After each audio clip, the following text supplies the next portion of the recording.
Hi, this is my review for the iRobot Roomba E5. The model is a 5150.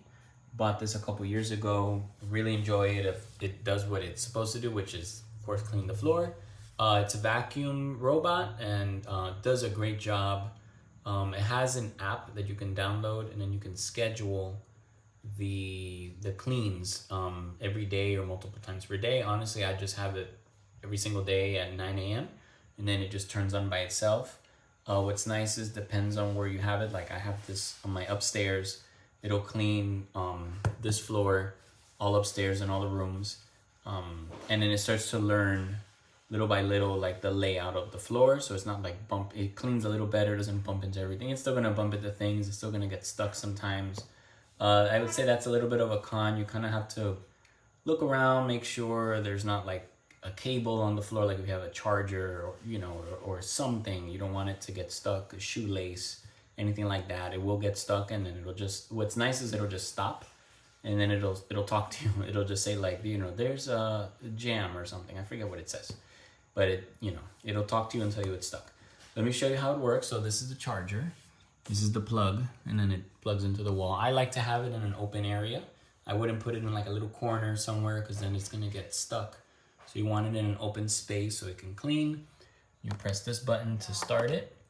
And then it also connects to your Wi-Fi through the Wi-Fi on the app. You can connect it. If you don't connect it, you don't want the app, you just have to press it and start it. With the app, you can be anywhere you want. You can be outside of your house. You tell it to start and it starts. So this is the battery life. And this is the charger that it's charging. If you move it a little bit off, you see it turns, it's not charging. And you see it'll try to go back.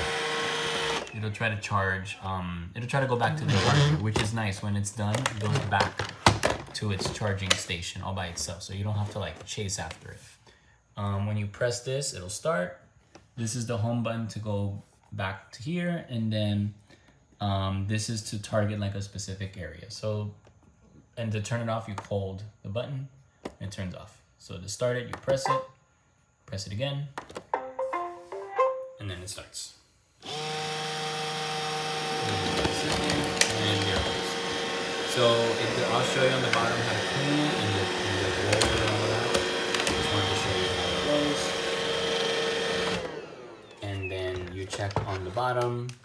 You can see these are the wheels and these are the rollers. These come out, so I would definitely to take it out, you would press this switch, and then you would take these rollers out. I would take them out every now and then. Hair gets kind of stuck here, or a rubber band or whatever, anything that can twirl, it'll get stuck here.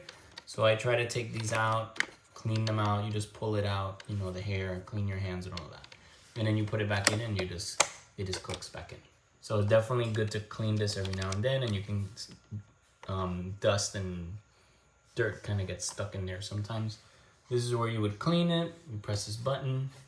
I'm not gonna take it out because I don't want to get a mess on my floor, but the dust and the junk, all of that, gets stuck in there. So I would take it outside. It is very dusty, so maybe take it outside and clean it out. I wouldn't clean it in the bathroom or something like that. You're gonna make a mess. So these are the wheels, going in and out like this. And this you can eventually replace if you like. I honestly never replaced it, but this is a piece you could replace. But yeah, so that's basically the review. Hope this was helpful, and yeah, hopefully it'll help you save some time and get some cleaning out of the way. Take care.